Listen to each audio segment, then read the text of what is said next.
Salam sukacita saudaraku yang saya kasih dalam kasih Tuhan. Saat ini saya akan membawa renungan firman Tuhan bagi saya dan bagi saudara. Yaitu kita akan berbicara tentang bejana yang retak. Bejana yang retak. Mari kita berdoa saudaraku. Roh Kudus yang agung, aku minta kepadamu, biar Engkau mengungkapkan firman-Mu yang kudus ke dalam kehidupan kami, supaya kami menyadari apa rencana-Mu untuk kehidupan kami.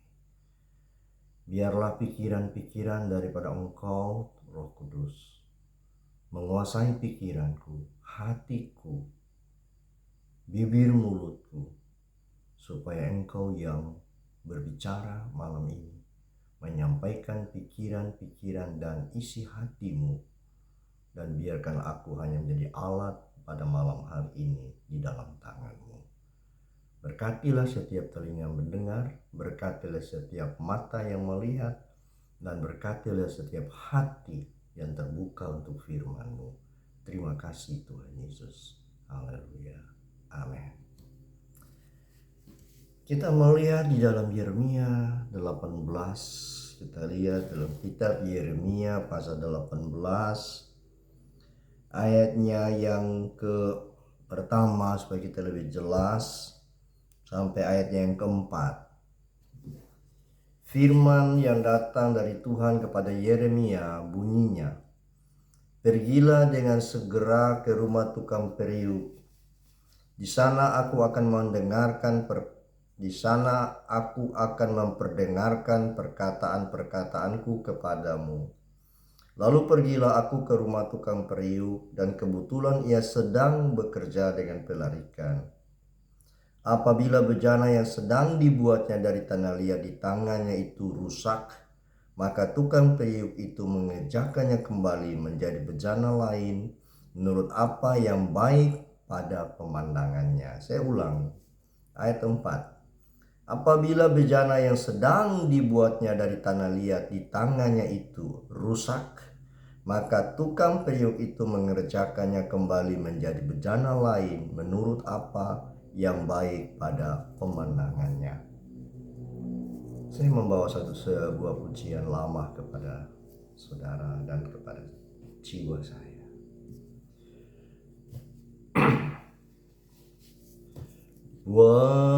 Buatlah jalan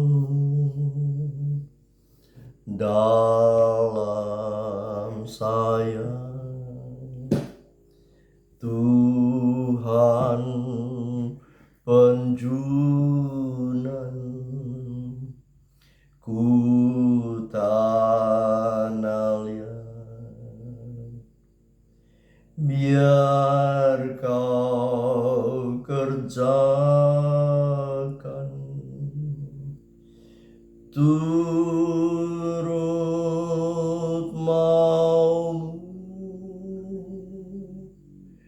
ku tunggu diam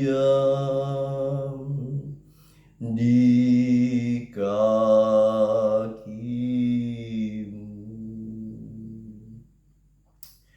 Buatlah jalan-Mu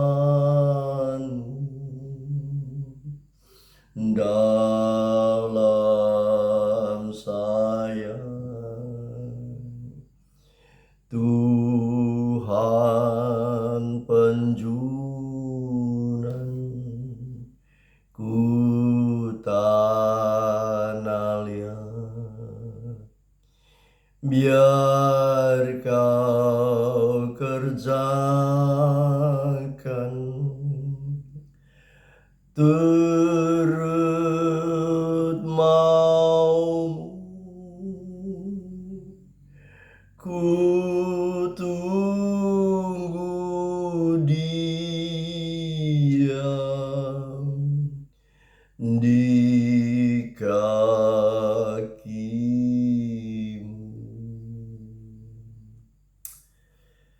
Saudaraku yang saya kasihi dalam Tuhan Yesus Kristus, kita tahu bahwa kita manusia itu dibentuk dari tanah dan dihembuskan nafas hidup ke dalam kehidupan kita, maka jadilah kita manusia yang hidup. Dan di dalam firman Allah ini, Tuhan berkata kepada Yeremia, "Pergilah ke rumah tukang periuk, karena di sana aku akan memperdengarkan suaraku kepadamu."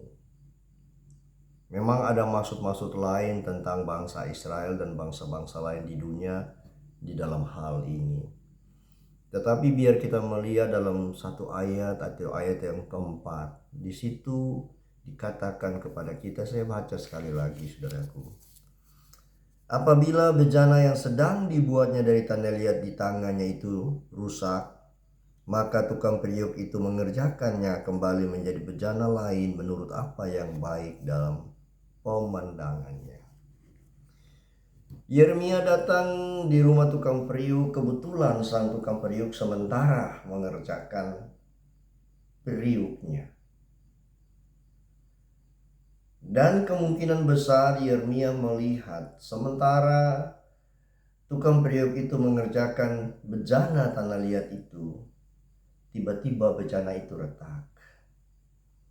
Tapi satu hal yang dilihat oleh Yeremia, bahwa bejana yang retak itu tidak dibuang. Bejana yang retak itu tidak ditinggalkan. Bejana yang retak itu tidak disingkirkan. Tapi bejana yang retak di dalam tangan penjunan itu dibentuk kembali menjadi bejana lain yang menurut kehendak daripada si tukang periuk ini. Dia mengerjakan kembali menurut apa yang baik bagi pemandangannya.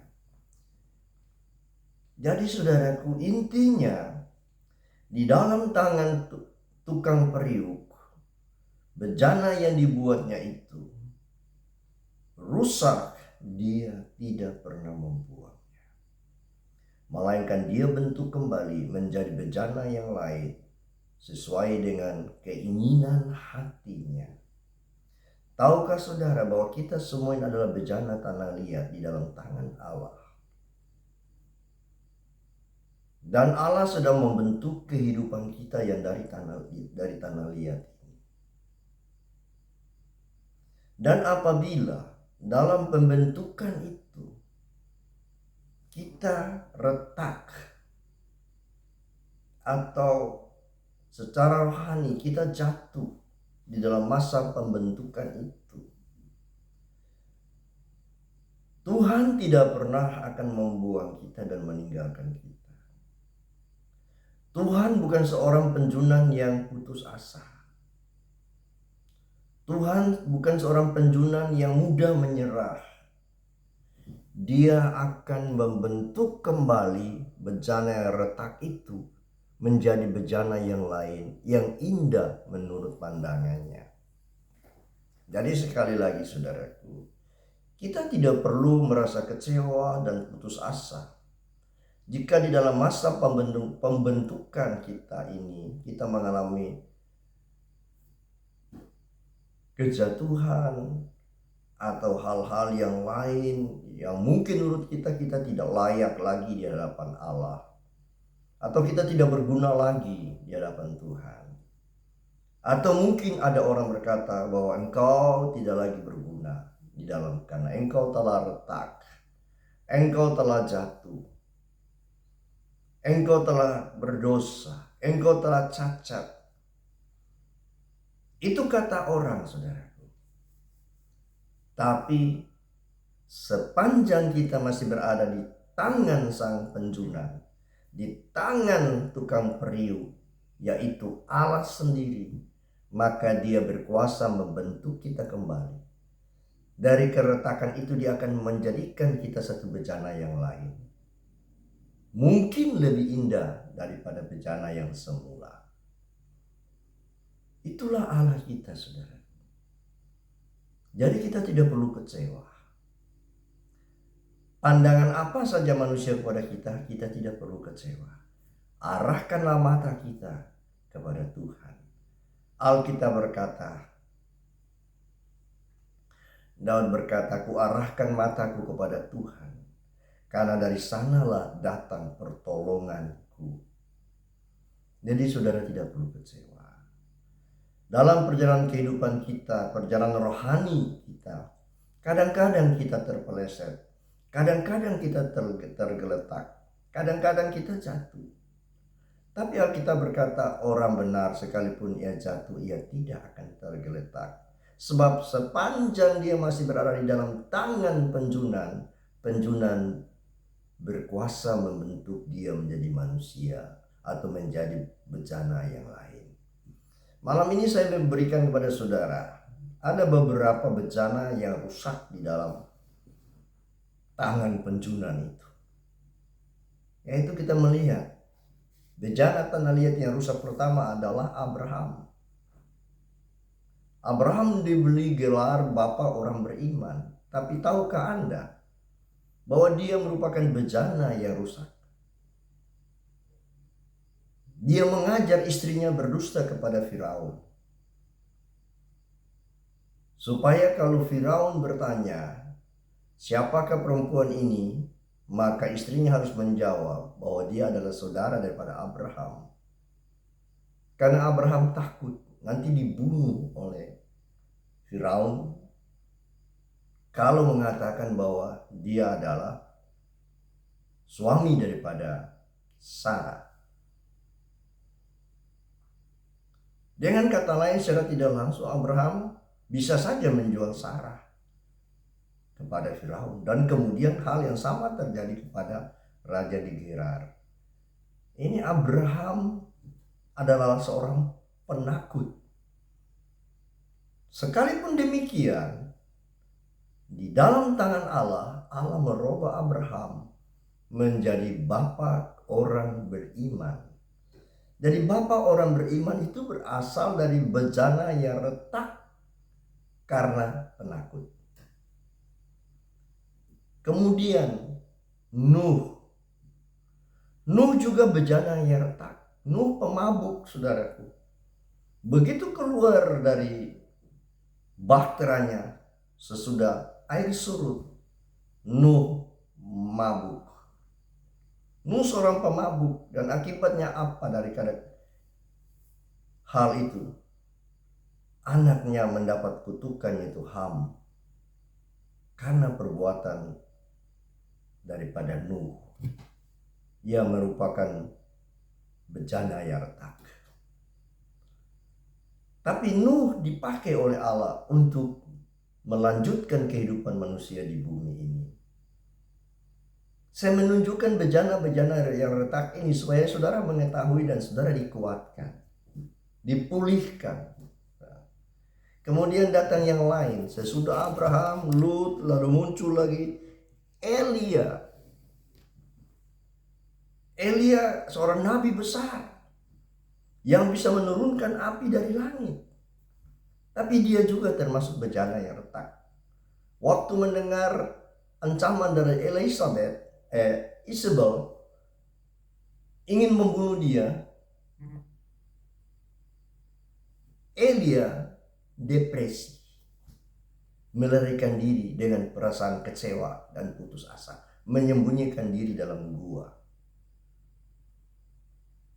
Jadi Elia bukan manusia yang sempurna, dia juga termasuk bejana yang retak. Tapi di dalam tangan Allah, Allah bisa mengubah Elia menjadi seorang nabi yang dipakai oleh Allah luar biasa. Kemudian saudaraku, sesusul Elia ada Petrus. Petrus seorang pengecut, sudah mengikuti Tuhan 3 tahun lebih. Tapi pada saat-saat terakhir dia menyangkal Tuhan. Jadi Petrus bukan bejana yang sempurna. Petrus juga bejana yang retak. Tetapi di dalam tangan Tuhan, Petrus dirubah menjadi orang pertama yang berkhotbah yang mentobatkan 3.000 orang. Bejana yang retak sebenarnya, tapi di dalam tangan Tuhan dibentuk kembali menjadi alat pilihan dalam tangan Tuhan. Lalu yang lain lagi saya perlihatkan pada saudara, Yakub bejana yang retak. Karena Yakub adalah seorang penipu. Menipu hak kesulungan daripada Esau. Menipu bapaknya. Menipu mertuanya.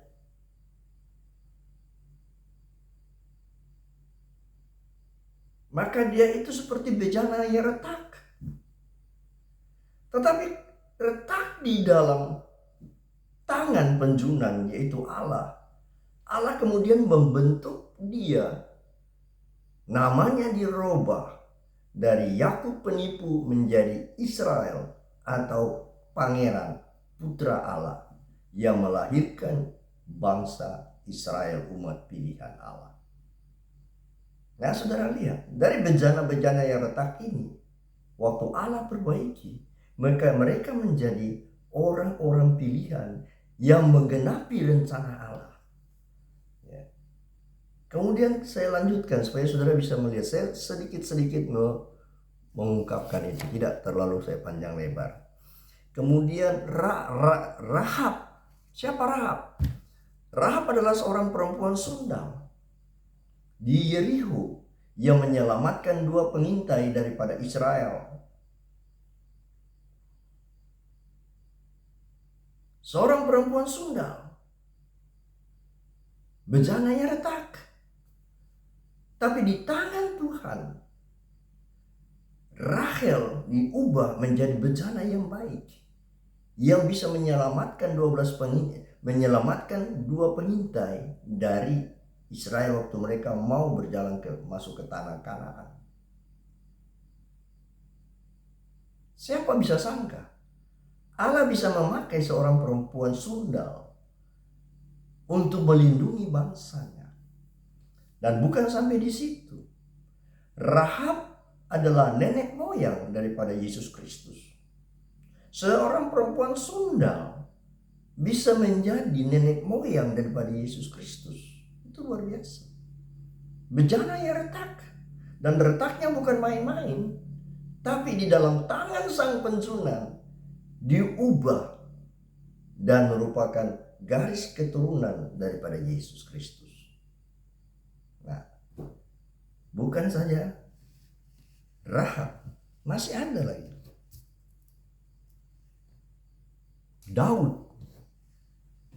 Daud adalah bejana yang retak, yang luar biasa retaknya. Daud seorang pesina dan pembunuh. Sudah mengambil istri bawahannya Uria.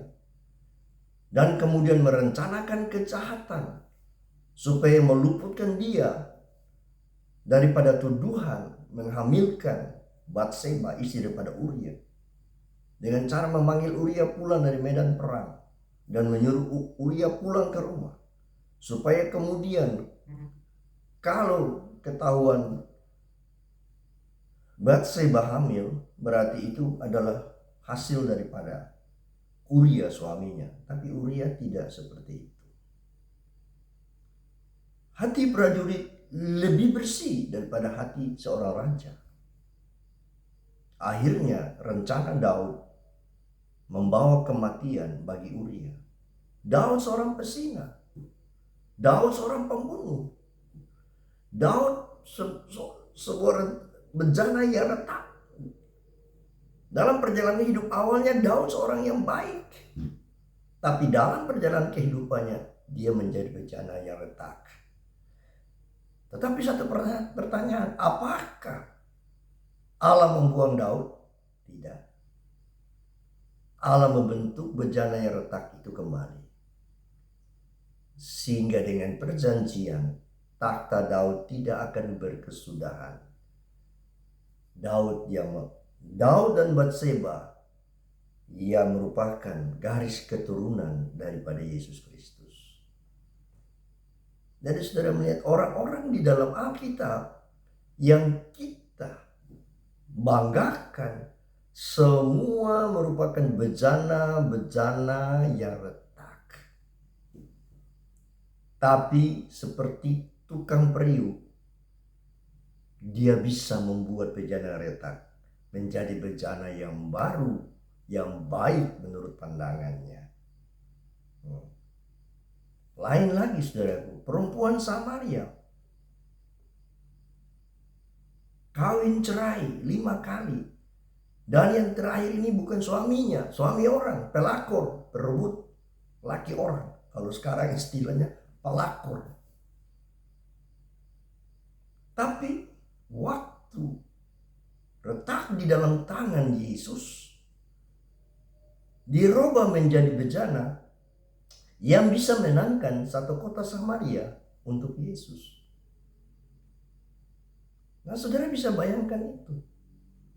Penilaian manusia, dia hancur. Dia tidak terpakai lagi. Bisa dibuang. Tapi dalam pandangan Allah lain. Karena Allah sanggup memperbaiki bejana yang retak. Untuk mencapai tujuan yang mulia dari Allah sendiri. Sebab itu saudara, malam hari ini, saat ini saya menyampaikan ini pada saat malam ini. Kalau kita atau saudara sedang menjadi bejana yang retak, jangan kecewa. Tetap berada di dalam tangan Tuhan. Tunggulah Tuhan. Karena Dia akan memperbaiki kehidupan saudara. Dan Dia akan membuat saudara menjadi bejana yang lebih indah dari semula. Bangkit saudara dengan senyum. Bangkit saudaraku. Bangun kembali. Biarkan Allah mengerjakan saudara sebagai bejana yang rusak menjadi bejana yang indah. Buatlah jalan dalam saya, Tuhan penjunan ku tanah liat. Biar Kau kerjakan turut maumu. Ku tunggu diam di kakimu. Tunggu diam di kaki Tuhan, karena engkau sedang diperbaiki, akan menjadi bejana yang lebih indah dari semula. Diam di hadapan Tuhan. Serahkan hidupmu kepada Tuhan. Biar Tuhan yang mengerjakan hidupmu. Dan percayalah, Dia tidak akan pernah membuang saudara. Seretak apapun, Tuhan sanggup memperbaiki kehidupan saudara. Karena ingat, Dia tidak ingin seorang pun binasa. Sepanjang saudara tidak memberontak, sepanjang saudara tetap ada di dalam Tuhan, sepanjang saudara masih berada di tangan Sang Penjunan, saudara akan diciptakan menjadi bejana yang baru kembali, yang berguna bagi Tuhan.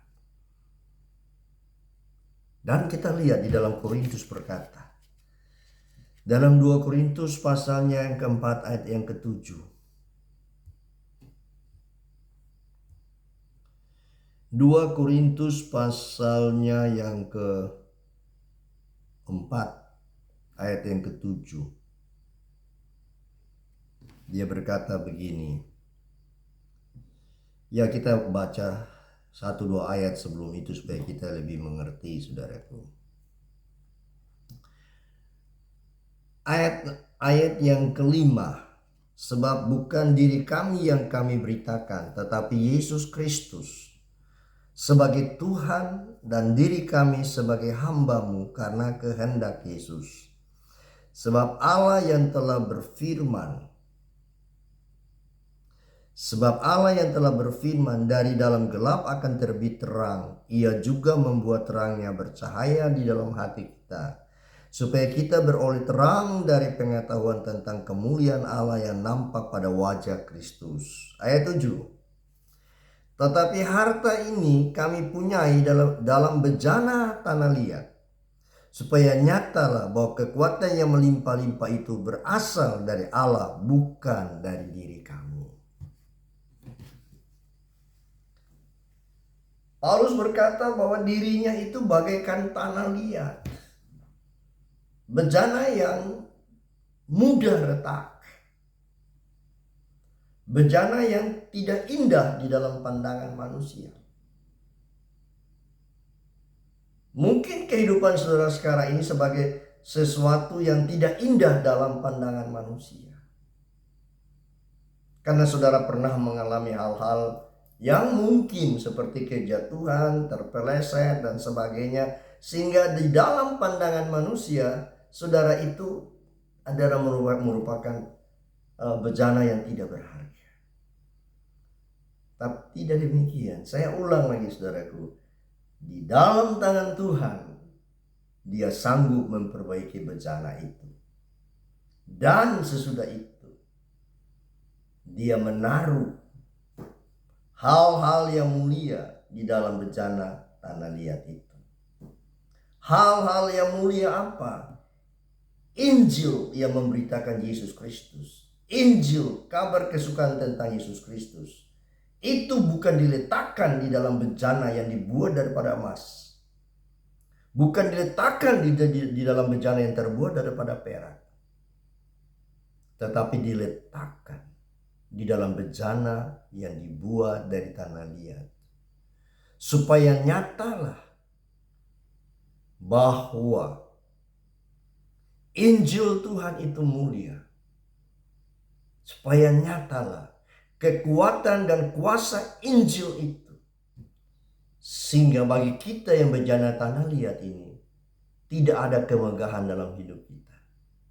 Tidak ada yang patut kita banggakan, karena kita yang terbuat dari tanah liat yang mudah retak.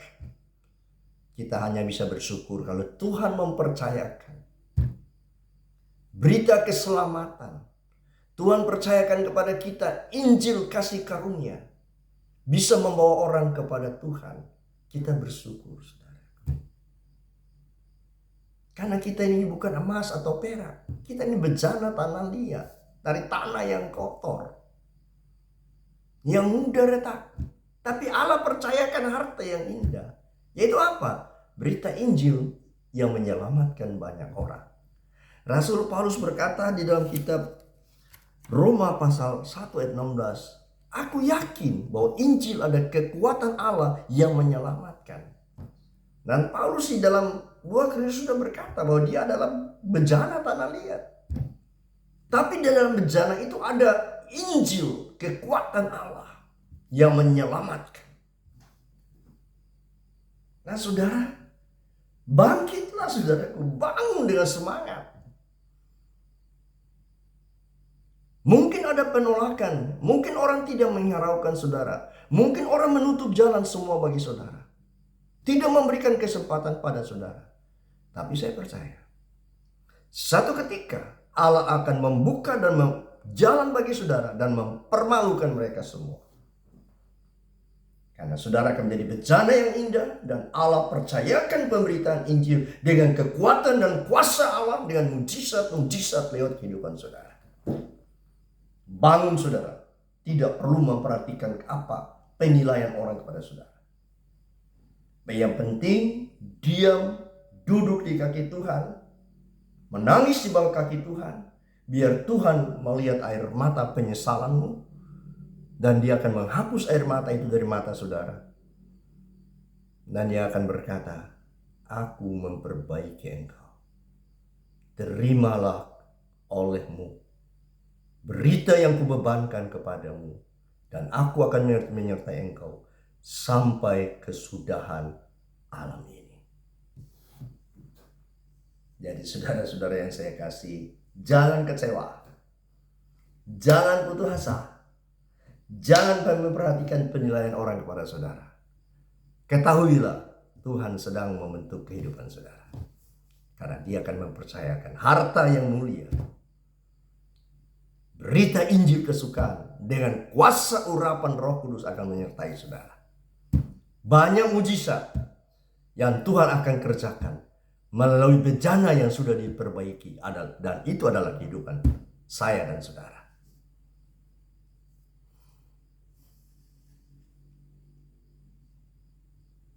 Alkitab berkata, ayat yang terakhir saya berikan kepada saudara, 2 Timotius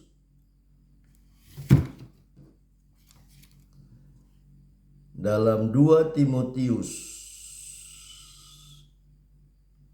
pasalnya yang kedua ayat 19 mulai sampai 21. Tetapi dasar yang diletakkan Allah itu teguh, dan meterainya ialah Tuhan mengenal siapa kepunyaannya. Jadi Tuhan tahu siapa saudara dan siapa saya. Kalau Tuhan telah memanggil, memilih, dan memisahkan kita, Dia kenal kita. Sekalipun ada masalah, tapi Dia akan memperbaiki kehidupan kita. Yakinlah saudaraku, jangan kecewa, jangan putus asa. Tidak ada manusia di dunia ini yang sempurna.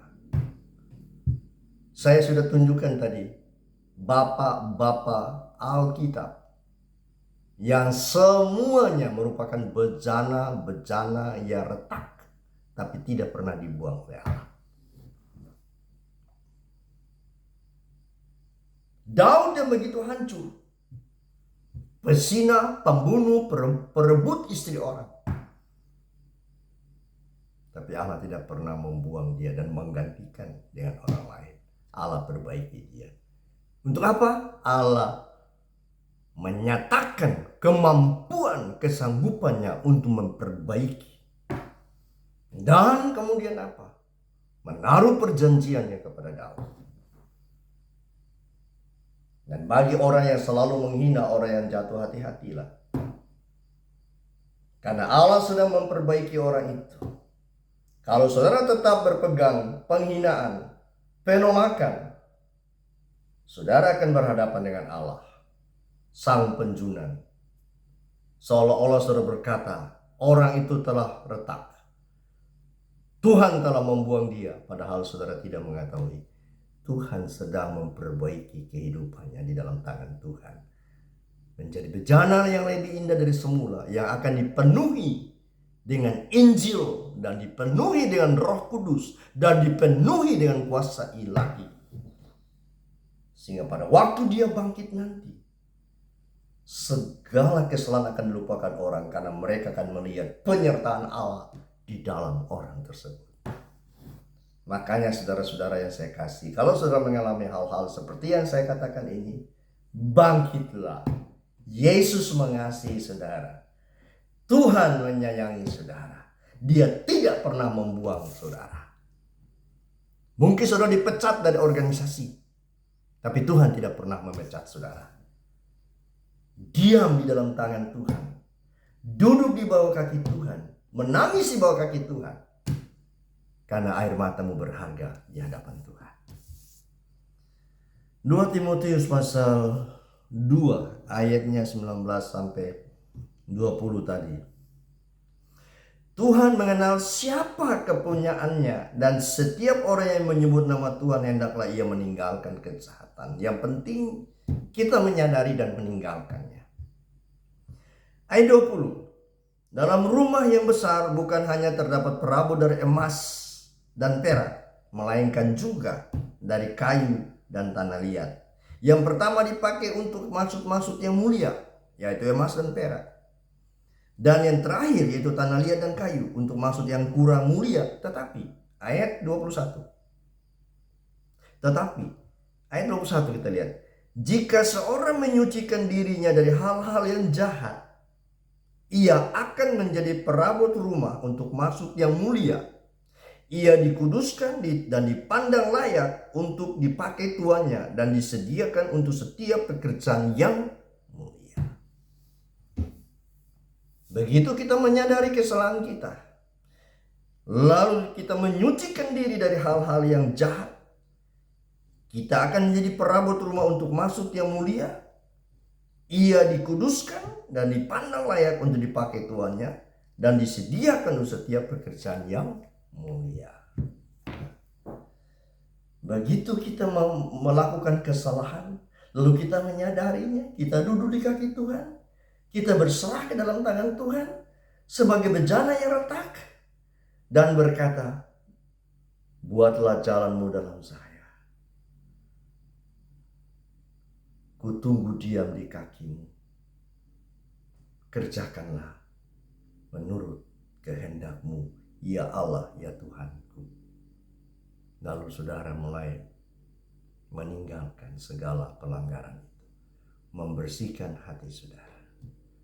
Maka saudara, Alkitab berkata bagian terakhir, yaitu untuk maksud, yaitu disediakan untuk setiap pekerjaan yang mulia, pekerjaan yang memuliakan Tuhan, pada umumnya berasal dari bejana-bejana yang retak.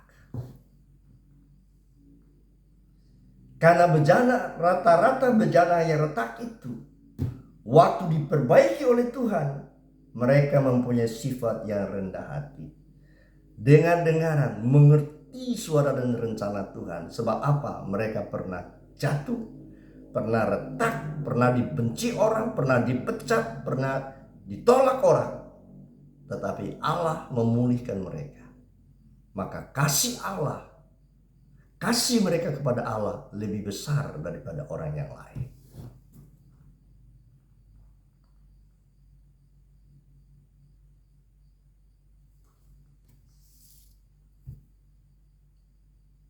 Waktu Yesus dijamu dalam rumah Simon, lalu seorang perempuan berdosa datang, menangis di kaki Yesus, menyapu, membersihkan kaki Yesus dengan rambutnya. Lalu kata Yesus apa? Pulanglah, dosamu sudah diampuni. Petrus tahu isi hati, Tuhan Yesus tahu isi hati pada Simon, si tuan rumah ini. Simon berkata dalam hati, apakah Tuhan tidak tahu siapa perempuan ini? Karena dia perempuan sundal di kota itu. Lalu Tuhan bertanya, Simon, aku mau bertanya kepadamu. Kalau orang yang berhutang sedikit dan orang yang berhutang banyak, lalu kedua-duanya dibebaskan dari hutang mereka, siapa kira-kira yang lebih berterima kasih? Simon bilang, tentu yang berhutang banyak yang dibebaskan. Nah, itulah saudaraku. Berbahagialah saudaraku yang mengerti akan hal ini. Begitu saudara letak dalam tangan Tuhan. Tapi kalau saudara dulu di kaki Tuhan, saudara menangis, merenungkan, meninggalkan segala kejahatan saudara dan saya. Dosa kita diampuni, maka kasih kita kepada Tuhan lebih besar daripada orang yang tidak pernah mengalami hal-hal yang pahit dalam hidupnya. Karena kita dapat merasakan betapa baiknya Tuhan dalam hidup kita. Buatlah jalanmu dalam saya. Aku tanda lihat engkau pencunang. Ku tunggu diam menurut maumu Tuhan. Diberkatilah saudara sekalian. Saya berdoa biar kita semua bisa bangkit, menyinari dunia, buktikan pada dunia bahwa kita bejana yang rusak tapi diperbaiki Tuhan, menjadi alat pilihan di dalam tangan Tuhan. Jangan kecewa. Katakan pujian, ku tak pernah kecewa. Aku tidak pernah kecewa. Waktu kita mengiring Tuhan, kita tidak pernah kecewa. Tunduk kepala saudara, berdoa bersama dengan saya. Bapa, aku bersyukur dan berterima kasih. Mungkin aku bejana tanah liat yang rusak, retak di dalam tanganmu. Dalam perjalanan kehidupan rohani, aku mengalami keretakan. Tapi lewat firman-Mu saat ini, aku menyadari Engkau mengasihi aku. Dan Engkau tidak akan pernah membuang aku. Engkau sedang memperbaiki aku. Dan aku akan belajar. Tunggu, diam, duduk di kakimu. Mencucurkan air mata penyesalan. Sampai Engkau memperjuangkan perkaraku. Dan memberikan tugas yang baru. Dan penyertaan yang baru. Dan urapan yang baru. Supaya setiap orang yang menolak aku tadinya akan melihat sesungguhnya Engkau mengasihi aku. Roh Kudus bimbinglah kami semua. Supaya kami bisa menjadi bejana-bejana yang indah. Sekalipun pernah retak, tapi sudah dipulihkan kembali. Menjadi bejana yang indah dan yang berharga di mata Tuhan. Tuhan menunggu saudara. Tuhan menanti saudara. Dan akan mengisi bencana saudara. Dengan kuasa dan urapan daripada Roh Kudus. Saya berdoa biar Roh Kudus turun dalam kehidupan saudara. Mengangkat segala kekecewaan dan putus asa saudara. Dan memberikan kuasa dan urapan yang baru. Beritakan Injil, sembuhkanlah orang-orang sakit. Usir setan-setan, tahirkan segala orang kusta.